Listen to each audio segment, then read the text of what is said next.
Donc là, on va continuer avec la notation. Déjà, pour aller à la notation, on va faire une petite explication sur la façon de fonctionner de Advanced Concrete. Ici, on était sur modèle. C'est en étant sur modèle qu'on est allé modéliser tous nos éléments. On va après qu'il y a dessin. Je vais essayer d'élargir ça pour voir si les textes vont bien sortir. Donc là, on a modèle, dessin et document. Donc ici, au niveau de la modélisation, on va modéliser tout simplement. Au niveau du dessin, c'est là qu'on va aller créer les différents plans et les annoter. Et la documentation, ça sera juste les dossiers d'impression. Donc pour créer en fait une vue de cette modélisation, on va venir cette vue. Donc pour ça, on va venir cliquer ici, vue bâtiment, génie civil. Donc je vais prendre ici une vue de bâtiment. D'abord, avant ça, une fois encore, je vais aller au niveau des outils et modifier les unités et avoir les longueurs plutôt au centimètre.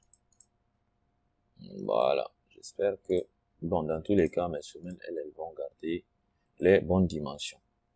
Donc, la vue de dessin, voilà. Donc là, on a la limite supérieure et le plan de coupe. Je rappelle ici qu'on a un fond de fouille à 1,50 m.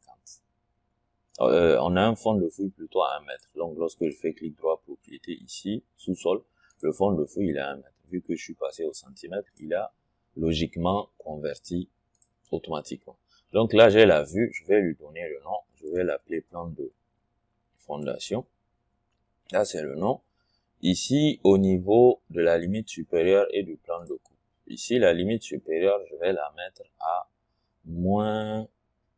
Enfin, si je veux pas couper mes semelles, je vais la mettre à 40. Le plan de coupe, je vais le mettre par exemple à 1,50. Comme ça, là, je suis sûr que je suis en dessous en fait de mes semelles. Je fais suivant, je fais terminer. Donc là, je vois que j'ai toutes mes semelles. J'ai le titre que j'ai mis ici, le plan de fondation. Et j'ai en fait ma vue qui est là. Donc vous voyez que je suis passé du modèle au dessin. Ici, on ne pourra pas, par exemple, lorsqu'on est au dessin, il y a des petites subtilités qu'il faut comprendre. Je ne pourrais pas, par exemple, modéliser. Vous voyez qu'on va me dire que commande invalide en mode dessin. Il faut que j'aille en fait au mode modèle, si vous voulez, en fait, pour pouvoir modéliser des éléments. C'est un peu logique. Donc là, je reste au niveau de mon dessin. La chose que je vais faire ici, mon dessin, la première des choses que je vais faire, c'est de la côté. C'est de le côté plutôt. Donc je vais côté ici. Donc là, je vois que j'ai peut-être pas assez d'accrochage objet. Je vais venir par exemple côté là. Bon, de là par exemple à là. Je vais côté en fait mes lignes de construction. Bon, pour le moment, on va pas se préoccuper ici de bien arranger les cotations. En fait, là, ça sera le plan de fondation qui va aller sur chantier. Il va falloir logiquement le coter. Là, je vais coter les autres axes, les axes horizontaux. Donc, je fais la même chose. Il y a un autre type de cotation, je pense, qui va aller plus vite. Qui va plus vite que ça. Voilà. Donc là, j'ai à peu près fini mes cotations. Après, je peux changer, arranger le style de cotation. Hein. Vu qu'on est sur AutoCAD, je vois que le style de cotation qu'il utilise, c'est le GTR cotation. Je peux venir, par exemple, modifier et demander au niveau des lignes d'avoir des tailles fixes. Voilà. Comme ça, ça va m'éviter, vu que j'ai fait un peu du n'importe quoi. Voilà. Ça va me donner des lignes comme ça. D'accord. Je peux changer la hauteur de texte, ainsi de suite. Ça, on va pas en parler. C'est des styles de texte, des styles de cotation sur AutoCAD. Donc, ce qui va nous intéresser ici, vu qu'on a le titre ici, on a après les cotations, on peut rajouter d'autres cotations pour améliorer en fait la lisibilité sur chantier, c'est d'aller annoter mes semelles. Donc, ce qu'on va faire, on va cliquer sur annotation multiple, on va sélectionner toutes les semelles et on fait valider entrée. Donc là, il identifie automatiquement tous les éléments qui ont été modélisés et il me propose pour les semelles de mettre sur le coin inférieur droit un style d'annotation qu'il appelle semelle isolée section. Donc là, lorsqu'on déroule, on a plusieurs types d'annotation qu'on peut faire, notamment au niveau du nom. Des styles d'annotation de type nom. Par exemple, lorsque je vais mettre nom, je valide. Vous voyez que là, on aura les noms de semelles.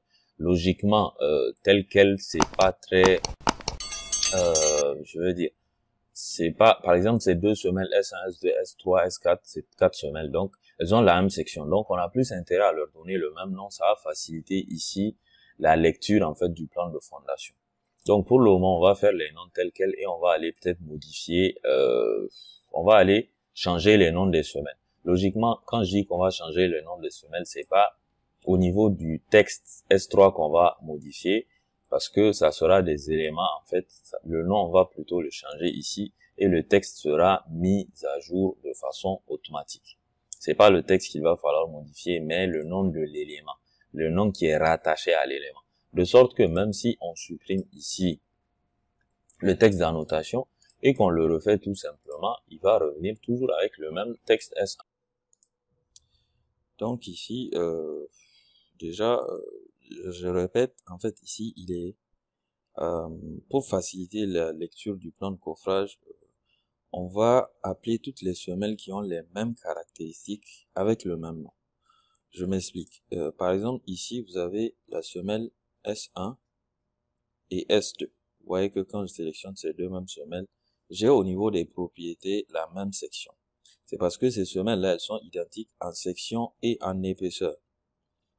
Par exemple, lorsque je vais sélectionner cette semelle et par exemple celle-là, ici on verra un vide. C'est un peu comme sur AutoCAD en fait. Quand vous sélectionnez deux éléments différents, il ne saura pas au niveau de telle ou de telle propriété quoi mettre. Parce que ces deux éléments, justement, elles ont cette propriété-là qui est différente. Par contre, lorsqu'on sélectionne par exemple cette semelle et cette semelle, on voit bel et bien que les propriétés de volume sont identiques. Voilà, donc lorsque je sélectionne cette semelle, j'appelle cette caractéristique propriété de volume parce que lorsqu'on ira au niveau du modèle et qu'on va sélectionner cet élément, on verra ici au niveau de la barre de propriété qu'il s'agira de ce qu'il appelle ici le volume. Cette caractéristique est importante parce que c'est elle qu'on va utiliser pour sélectionner tous les éléments qui ont ce volume-là. Donc, vous vous en doutez, on va utiliser ici la sélection rapide de AutoCAD.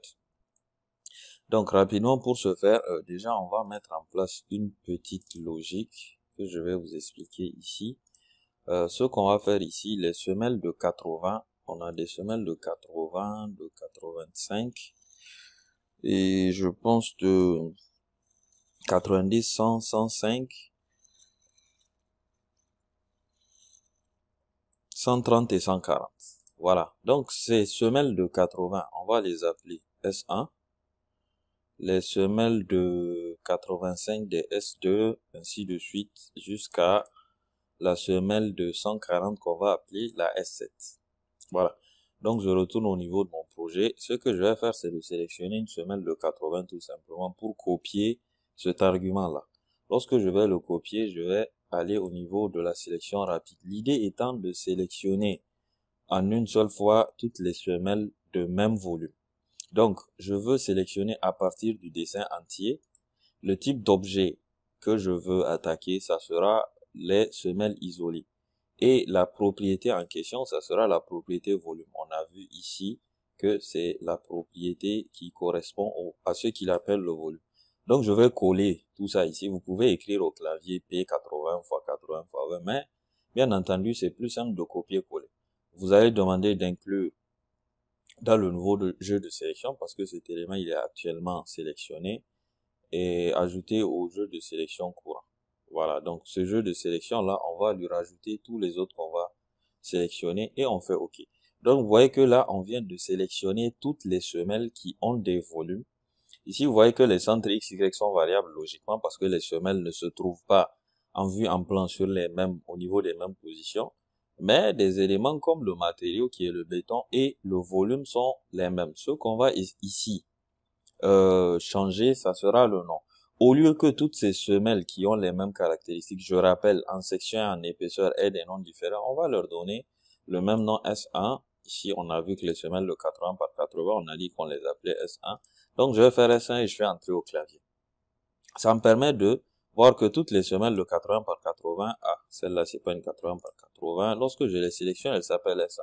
Et justement, lorsque j'irai au niveau de mon plan de fondation, vous vous rappelez que j'ai créé un dessin ici que j'ai appelé plan de fondation. On verra ici que toutes les semelles de type 80 par 80, elles ont un nom S1. En fait, ce qu'on va faire ici, on va sélectionner tous les noms. Je vais sélectionner un nom ici, la notation. Je vais faire une sélection similaire et aller supprimer ça en cliquant sur Delete au clavier. Et ce que je vais faire, c'est d'aller annoter toutes les semelles, comme tout à l'heure. Donc, je sélectionne toutes les semelles, je valide en cliquant sur Entrée. Sauf que là, je vais demander le nom et la section. Voilà, donc je demande nom section, je fais OK. Ça nous permet de voir ici justement que toutes les semelles de 80 par 80, elles s'appellent maintenant S1. Donc, on va continuer avec notre logique en allant au niveau du modèle. Je viens au niveau du modèle pour faire la sélection parce que c'est au niveau du modèle que la sélection rapide va marcher. Lorsque je serai par exemple au niveau de ce dessin-là, le plan de fondation, je ne pourrai pas faire de sélection rapide. Mais vu que je suis sur le dessin, je vais changer certains éléments. Je vais modifier certains éléments une à une. Pourquoi? Parce que là, je vois que j'ai une seule semelle de type 105 par 105, une seule semelle de type 100 par 100, deux semelles de type 130 par 130 et une semelle de type 140 par 140. Donc, je vais changer leur nom, en fait, une à une, ça sera en fait plus facile. Donc, celle-là de 105 par 105, je me rappelle les 105 par 105, je vois que je n'ai pas fait du 105 par 105. Donc, je fais ça. Et donc, celle-là, ça sera 105. Donc, je vais tirer jusqu'à là. Et je tire jusqu'à là. Voilà, donc les 105 par 105, c'est des S6. Donc celle-là, je la sélectionne et au niveau du nom qu'il a mis lui par défaut, je vais le changer et directement je mets S6. Celle-là, ces semelles-là, en fait, vu qu'elles sont pas nombreuses et qu'on peut facilement les repérer, j'ai plus intérêt à modifier leur nom, en fait, au niveau du plan de fondation. Parce que là, en fait, je les repère facilement. Je les repère facilement. Pourquoi? Parce que ici, je peux les annoter et voir leur section sans pour autant les sélectionner. Vous voyez que cette semelle-là, je n'ai pas besoin de la sélectionner. J'ai le texte d'annotation ici qui m'indique que c'est elle qui est la semelle de 100 par 100 par 20 et c'est celle qu'on a décidé d'appeler S5. Donc rapidement, je la sélectionne, je fais S5, je valide. Ces deux-là qui sont les 130 par 130, je les sélectionne. Les 130, on a dit que ce seraient les S7. Donc S7 et finalement la 140, je vais l'appeler S8. Donc je vais retourner au niveau de mon modèle pour m'attaquer aux semelles de type 85 par 85. Donc 85 par 85, voilà, là je suis tombé sur une, je la sélectionne ici, CTRL-C, pour copier la caractéristique là en question. Je vais aller ici au niveau des sélections rapides, toujours dans le dessin entier, je veux travailler sur les types d'objets, semelles isolées, les propriétés qui m'intéressent, c'est le volume. Donc je vais prendre en fait, comment nous lisons cette fenêtre là. Je veux sélectionner sur le dessin entier des semelles isolées qui ont une propriété volume égale à P85, 85, machin. Et le mode d'application, je veux inclure dans le nouveau jeu de sélection et aussi je veux ajouter au jeu de sélection pour qu'il me rajoute celui-là au jeu de sélection, pour qu'il l'exclue pas. Et là, je fais OK. Là, je fais OK. Est-ce que j'ai une seule semelle de 85 par 85? Je ne pense pas. Je vais retourner sur mon CBS et voir si 85 une fois. Je pense que j'en ai plus d'une en fait. Je pense que j'en ai plus d'une. Ah tiens, je pense que j'en ai bel et bien une seule. Voilà. Donc ma sélection rapide a bel et bien marché. Donc j'ai une seule semelle de type 85 par 85. Donc vous voyez ici que souvent en fait l'ingénieur ou en tout cas le projecteur peut décider que cette semelle tout simplement elle sera une de 90 par 90 pour justement éviter d'avoir plusieurs types de semelles. Souvent lorsqu'on a plusieurs types de semelles au niveau de l'exécution, il faut être un peu plus présent sur ce chantier. Donc cette semelle S2, on voit qu'il y en a qu'une seule. Donc je vais l'appeler S2 tout simplement. Donc là, je vais m'attaquer au 90 par 90. Donc, je copie ici. Sélection rapide. Toujours, je suis au niveau du modèle. Dans le dessin entier, je vais sélectionner les semelles isolées qui ont un volume égal à ceci. Je fais OK. Donc, il me sélectionne tous rapidement. Je vais au niveau de mon fichier Excel. Les 90, c'est elles qu'on appelait les S3. Je mets S3, donc je valide. Donc, logiquement, on pourra vérifier ou le faire à la fin que successivement que je vais changer les noms au niveau du modèle, ces noms vont se mettre à jour ici au niveau du dessin. Et malheureusement, au niveau du dessin, en fait, c'est la logique du logiciel. Je ne pourrais pas annoter comme ça en utilisant ces symboles d'annotation là. Donc, je reviens toujours ici. J'étais sur la 95, donc sur la 90. Je vais continuer sur la 95, donc une 95. Bon, c'est pas grave. je vais sélectionner celle-là, qui est une 90 par 90, je vais faire toujours la même chose. Donc, je vais copier ça, sauf que je vais changer, en fait, certaines informations. Parce que les 90, déjà, je me suis occupé d'elles. Voilà, les 95, c'est toujours des semelles de 20. Je pense que c'est à partir de la 105 qu'on a du 25 cm en épaisseur. Donc là, j'ai les 95. Celle-là, elle est 90. Donc, je vais faire Shift pour la désélectionner, en fait, du groupe. En fait, regardez très bien. Je fais CTRL, enfin, je la sélectionne. Lorsque je sélectionne des semelles ici qui ont des volumes différents, ici au niveau du volume, il va rien me mettre. Il va me mettre aucune information. Et ça me permet de savoir déjà si ma sélection est bonne. Donc là, en fait, je me suis rendu compte que effectivement, j'avais choisi la P90 par 90 par 20. Et donc là, je fais Shift au clavier et je vais cliquer là-dessus. Donc, je le désélectionne, ou du moins je la désélectionne, je désélectionne la semelle. Ce qui me permet ici de voir que j'ai que du 95 par 20. Et donc, les semelles que j'ai sélectionnées sont de même section. Donc, je vais leur donner le nom qui correspond, qui est la S4. Voilà. Donc, la 100 par 100, je me suis occupé d'elle. On se rappelle bien qu'elle était seule. La 105 par 105, je me suis occupé d'elle. La 130 et la 140, les 130 du moins, parce qu'il y en a deux ici, la 140, je me suis occupé d'elle. Donc, lorsque je vais aller au niveau du dessin et au niveau du plan de fondation, je me rends compte que cette fois-ci, on a une nomenclature un peu plus cohérente. Un peu plus cohérente, pourquoi? Parce que lorsque le ferrailleur va prendre le plan de coffrage, il pourra rapidement, en fait, se repérer. Il pourra savoir le nombre de semelles S1 qu'il y a et le nombre de ferraillages de ce même type-là qu'il va falloir fabriquer, en fait, ce chantier. Ici, il y a quelque chose qu'on va rappeler de très important. C'est que les semelles qui ont le même nom, on considère ici qu'elles ont les mêmes caractéristiques. Les mêmes caractéristiques. Ici, on voit bel et bien que en section, c'est du 80 par 80. En épaisseur, c'est du 20. Mais lorsque l'épaisseur est différente, on ne va plus l'appeler S1, malgré que ce soit visuellement vu en plan du 80 par 80. Et encore une chose plus importante, si jamais on a d'autres semelles de 80 par 80 par 20 qui ont des ferraillages différents entre eux, admettons par exemple que ces semelles-là, elles ont la même section de béton, mais lorsqu'on a fait par exemple le calcul de ferraillage sur robot, on se rend compte que les sections par exemple sont différentes. Et ben ces semelles-là, on va pas leur donner le même nom. On va pas leur donner le même nom parce que l'idée du coffrage, ça sera justement de repérer les éléments qui sont identiques pour pouvoir au niveau du façonnage et du montage des ferrages tout simplement de pouvoir faire un certain nombre d'éléments identiques. Donc on va se dire à la prochaine pour justement continuer sur cette vidéo. Elle est pratiquement sur ce tuto plutôt. Il est pratiquement terminé. Tout ce qui reste à voir, c'est comment générer un petit tableau de récapitulatif. Parce que là, je vois que j'ai pas mal de S1, mais j'aimerais bien avoir un tableau automatique qui va me dire le nombre de S1 que j'ai, le nombre de S2, ainsi de suite. Et ensuite, on va voir comment on va venir imprimer ces plans.